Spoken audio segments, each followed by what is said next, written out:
back in like my late teens and 20s and whatnot, I used to kind of scoff at the idea of it takes a village or it takes lots of people working together. That's ridiculous. People should be able to do it themselves.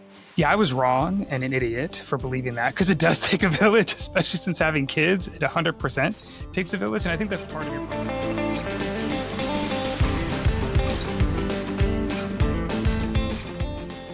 Hey everyone, I'm Mike. And I'm Andrew. And we're the Midlife Guys. So today we are going to take on a very serious topic that is impacting a lot of midlifers, both older millennials and Gen X, and that is caregiving. So right now, 32% of Gen X and millennial generations are caring for their parents on a regular basis.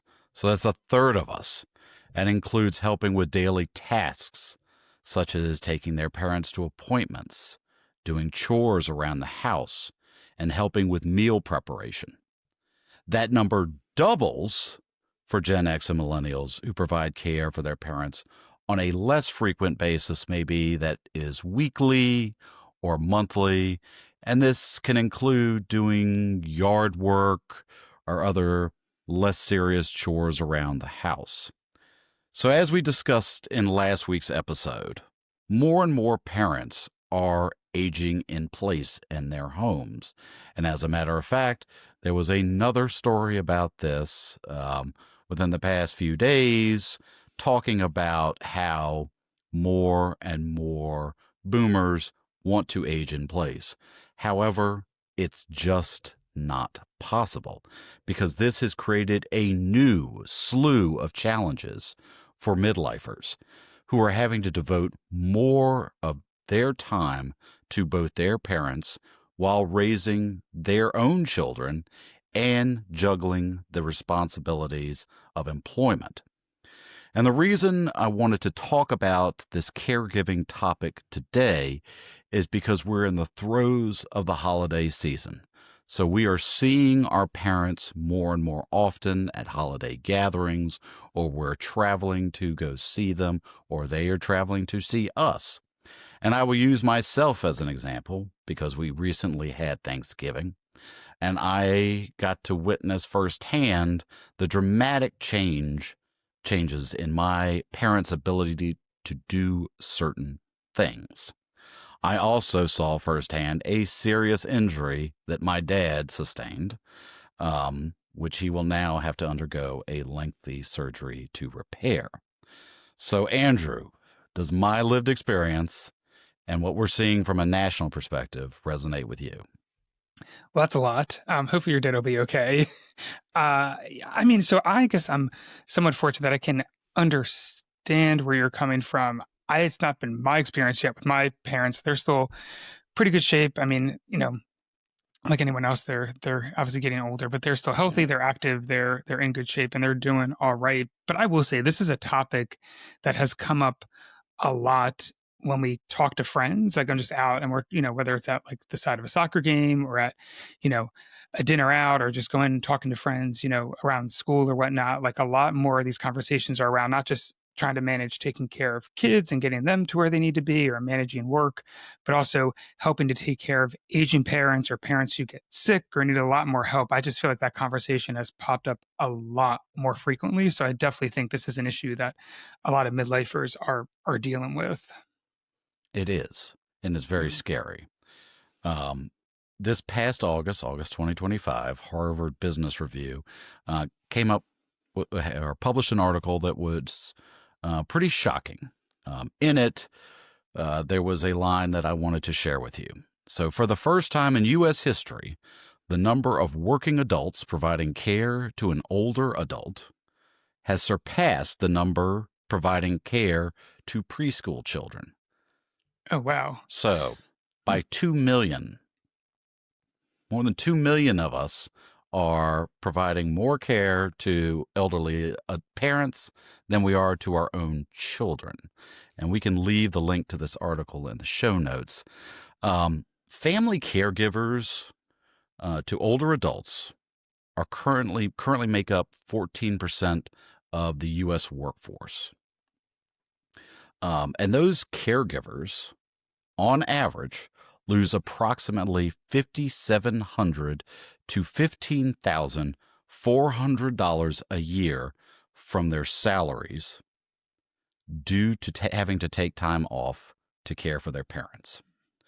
So we also have to put this in context that we are just at the cusp of what's going to happen. Boomers are still fairly young from just a generational standpoint because it is such a large generation. Yeah. So this issue is only going to get much, much worse over the coming decade. So we midlifers are heading towards a disaster if this trend continues, because companies, both public and private, are not equipped to provide their employees with time off so that they can care for their elderly parents. For good shit, companies don't even provide us with enough time for maternity or I was paternity literally leave. just about to say that. Literally, the adults, it's like you don't even barely get when time off someone mostly for has kids. a baby. Yeah. I mean, so, that's fucked up as it is. But the idea that we now have to also care for elderly parents just complicates this even more. Because things like maternity leave and paternity leave are reserved for an incredibly small percentage Yep. of the population. And me add some further context is that 56% of Americans are paid an hourly wage. And that number is generally the same in Canada and the UK. But that number is much higher in countries like Mexico, Brazil, Colombia. I bring this up because hourly, those employees who are paid on an hourly basis are impacted even more when they have to care for a parent. They don't have the benefits of having all of this paid time off. And when they're not at their jobs, they're not getting paid. So this trend is not isolated to the United States. It's happening globally. So what do we have to do, Andrew? I mean, this could derail midlifers as they continue planning for their retirement. Well, you're all sunshine and roses today, Mike, with your these topics. But this is it's a serious topic. It's an important topic. And it is something that's going to, I think, continue to affect midlifers, obviously. And I think you're right, too, that we're still, I think, at the early edges of this, too, not just like, a lot of boomers are still very young, but also, people tend to live longer, have better medical care. So oftentimes there's additional caregiving that maybe future or previous generations rather had to do. So I think this is certainly an issue. I mean, kind of putting all those facts together or trying to work through it, I don't know what an answer is. I mean, it seems to me like an easy answer. Easy, I mean, it seems obvious, but it's probably not going to happen, is this idea that, as a society, we've got to figure something out, whether it's benefits from your employer or some other sort of social program or something where you provide for time off or help to support people who need time off to care for their elderly parents or for any family members for that matter. I mean, because it is unsustainable. Like at some point, if you got to choose between making money to support yourself or caring for a loved one, like that's an impossible choice to make. And I think more and more people will probably be forced into making that choice or trying to do both things, which then will lead to, I think, probably worse burnout and all sorts of other unintended consequences as well. So I think one thing for sure is something has to change, or I think we need to adjust as a society to recognize that there are these needs, both caring for children and caring for elderly parents. So how do we help facilitate that? The other thing that worries me, to kind of add on to some of the doom and gloom, is just, and you pointed this out, Mike, when you talked about how, a lot of these benefits are reserved for like a select few.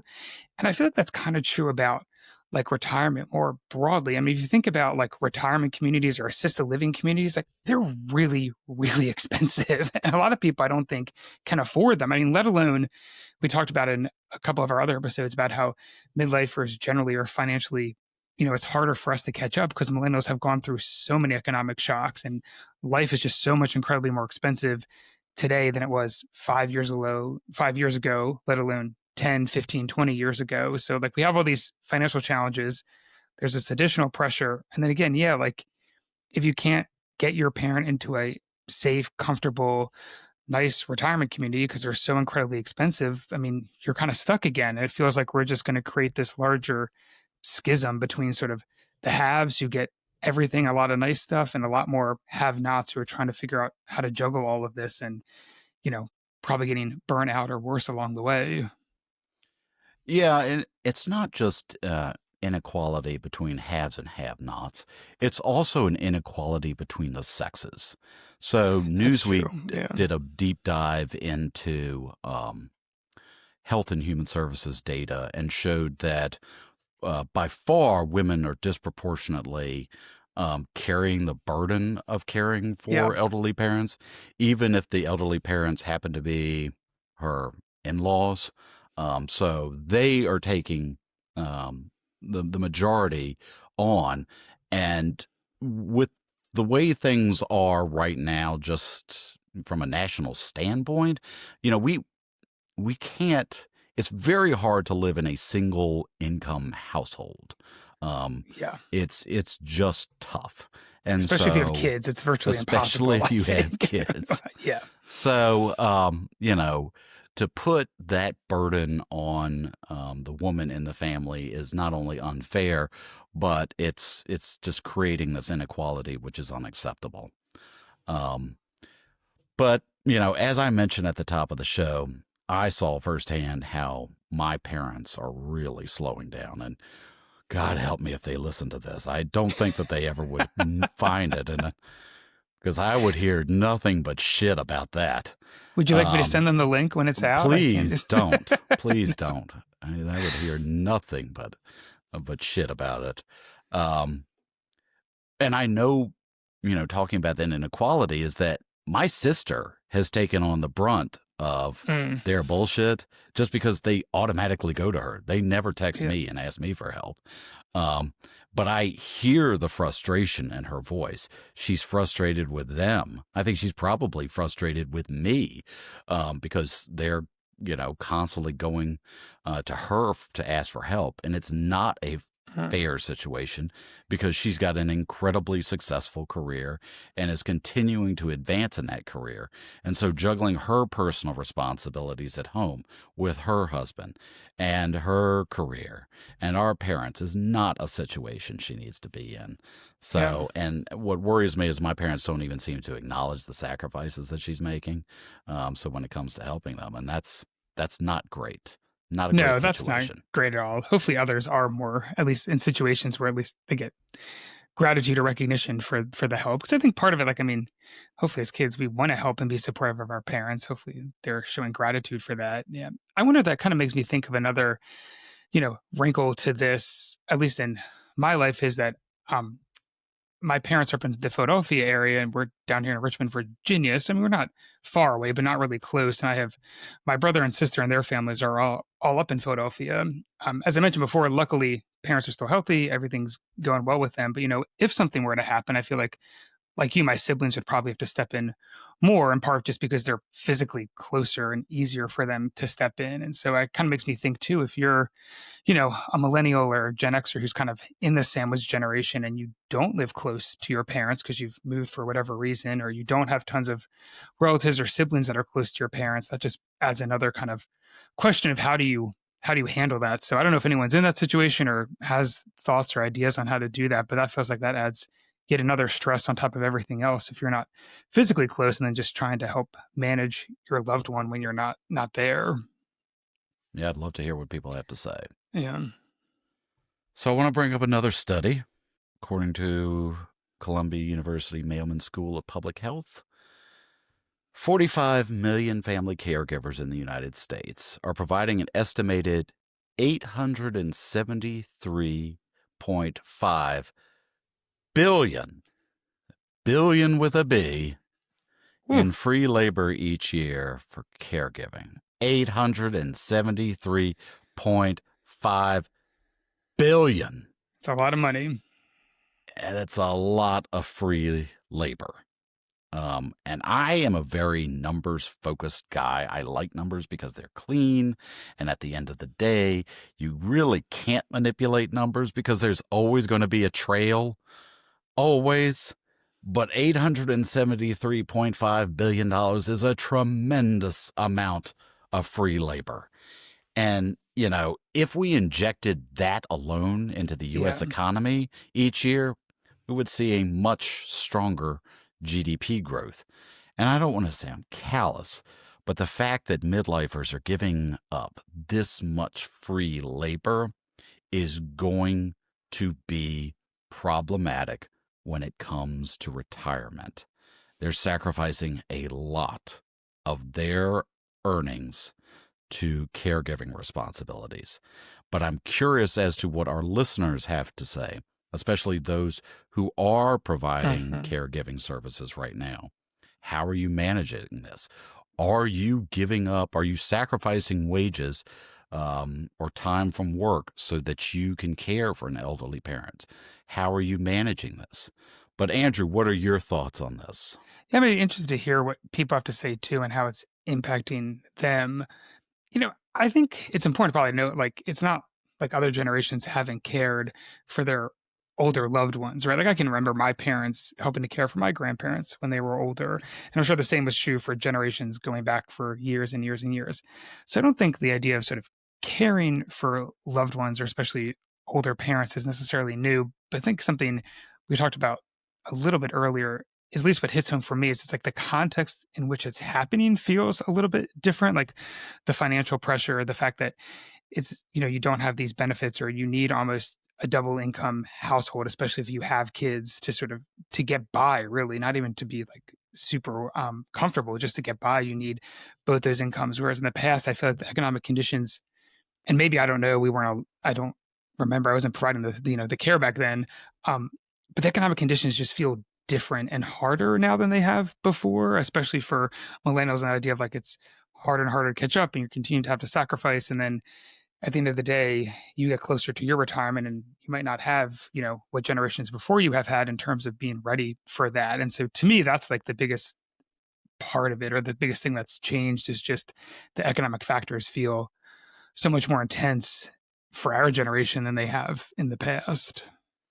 Yeah, I mean, if we look historically on key inflationary gauges, somebody could go to assisted living just on their Social Security checks.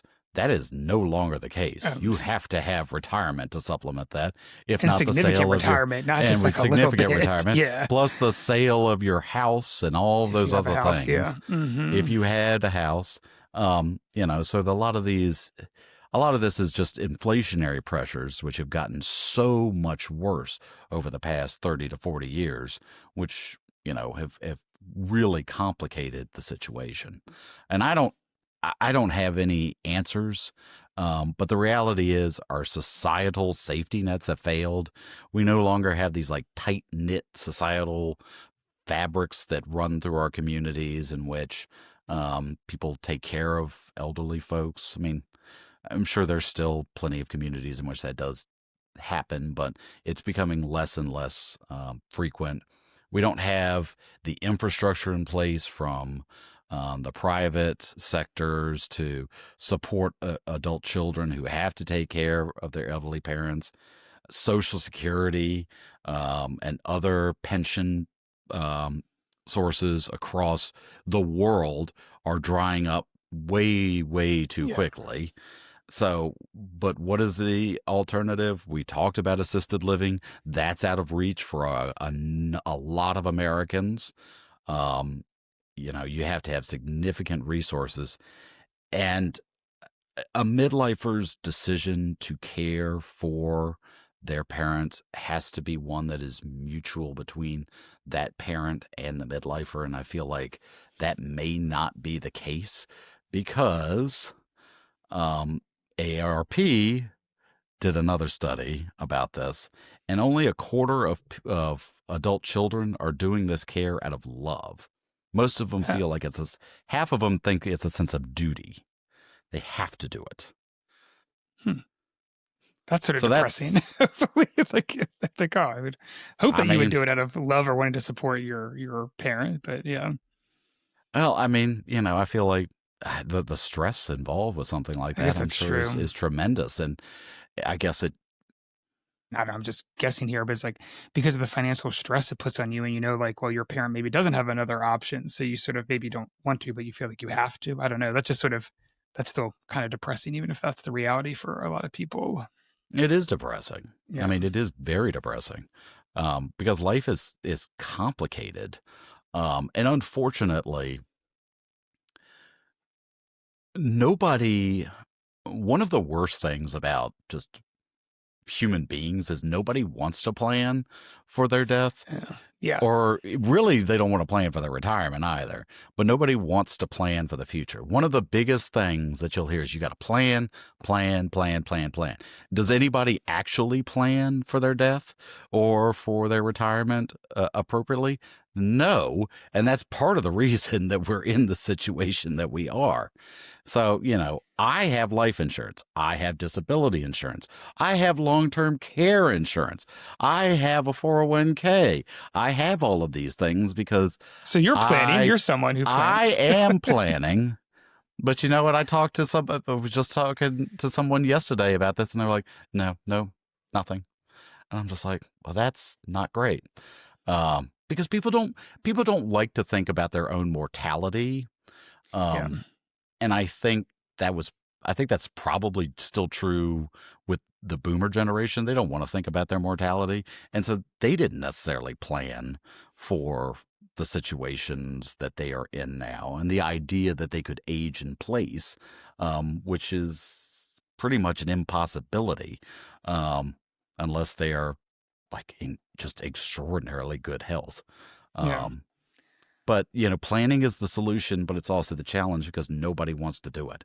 Or Nobody just very wants to few people plan. want to do it. I think there probably is some, but not a whole lot. I mean, I think it's interesting, like looking back to on okay, probably too deep into the weeds, but like, why pensions and whatnot were so successful is because like they forced people, like you didn't have a choice. You just put some money aside and then you were taken care of. Whereas I feel like now with 401ks and all this idea like, oh, people will plan and save money. I'm like, I'm sorry, no one's doing unless their company's like forcing them to match and put the extra money like into their account. And then even then they're probably just, clicking on whatever, like, all right, just put me in this fund and I'm just going to leave it there, which is just, yeah, I think you're right. That definitely the psychology around people not wanting to plan is problematic. Yeah, it Yeah. is. I mean, that's a whole different topic. Yet That is again, another planning. topic. Yeah. We should tackle that in the future.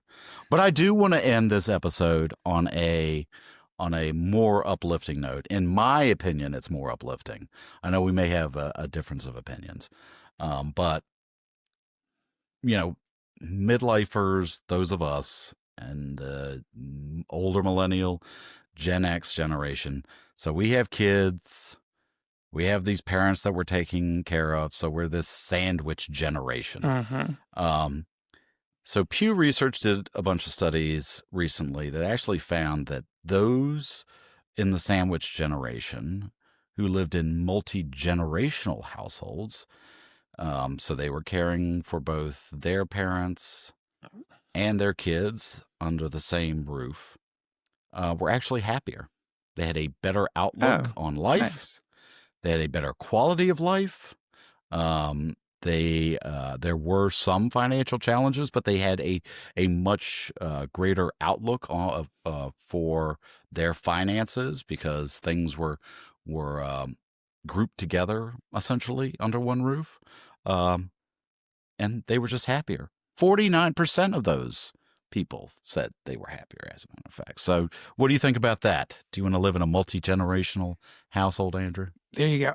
I don't know. I like my space. I mean, um, if we, get a situation where you need to do that, we'd make it work. It would be fine. But I do like having my space. What I'll say though, I do actually, it's interesting you bring this up because I can think of off the top of my head, like 3 or 4 different families, who live in multi-generational households and it's, grandparents, parents, and then kids. And it works for all of them. And if it works for you, that's awesome and good for you. So I think that could be a potential solution or just maybe a trend that we start to see more of. And I can understand some of those responses you had kind of shared, Mike, because I do think part of it is, when you live with or you have a multi-generational house, when you have grandparents there, I mean, they can be really helpful with things like childcare or just helping out around the house or trying to make those burdens a little bit easier on everybody. So I think there's definitely some promise, or there's something to that idea of being in a multi-generational household. Yeah, I mean, I love this idea, and of course, it doesn't have to, be somebody just in one bedroom of the house either. But in Sure. reality, the idea of us all getting separated has really only come into being over the past 125 Yeah, years. That was generational households for centuries and centuries. that's right. Um, Yes. but but you're right, and I look at friends and neighbors who, unfortunately had a neighbor whose mother-in-law passed away, and so his father-in-law decided to move in with them, but they built this huge like extension on the back of their Mm. house, which is pretty isolated. I mean, I think there's one door connecting, but it's like this whole suite Oh, for wow. him. Hmm. Um, and I'm like, well, that's great because he can help with their daughters, and but it also, I mean, it adds value to the house. So when it comes Yeah. time to sell the house, that's a great thing. Um, so I do think, given housing constraints right now, and housing constraints in North America and in Europe, these multi-generational household, the multi-generational household approach could be a great way to help solve a bunch of these issues. Yeah. Um, and it could be the granny flat in the backyard, everything up to, these ensuite additions to whatever. I think there's something there. I think it's very positive. Um, Parents can continue to work. Their elderly parents, depending on their health, can help out with the kids, things like that. Yeah. So, um, I think that there's something to this. I think the health outcomes for the elderly parents will probably be better in these multi-generational households. But yeah, I mean, it just depends. It depends It on the does. people. And this whole broader conversation does make me think of an important lesson I've learned in my life back in like my late teens and 20s and whatnot. I used to kind of scoff at the idea of it takes a village or it takes lots of people working together. That's ridiculous. People should be able to like do it themselves. Yeah, I was wrong and an idiot for believing that, because it does take a village, especially since having kids, it 100% takes a village. And I think that's part of your point, like the multi-generational house or families living close near one another. That's all the sense of like, it does take a lot of people working together to help us get through life. And I think, you know what? I'm 100% here for the village now. So I think we need more of that. Absolutely. Yeah. But what do you guys think? Do you live in a multi-generational household? Is this something that you have discussed with your parents or your in-laws? We'd love to hear your thoughts. And thank you for joining us. Tell your friends to subscribe, leave comments, and your feedback below. And until next time, good luck, guys. See ya.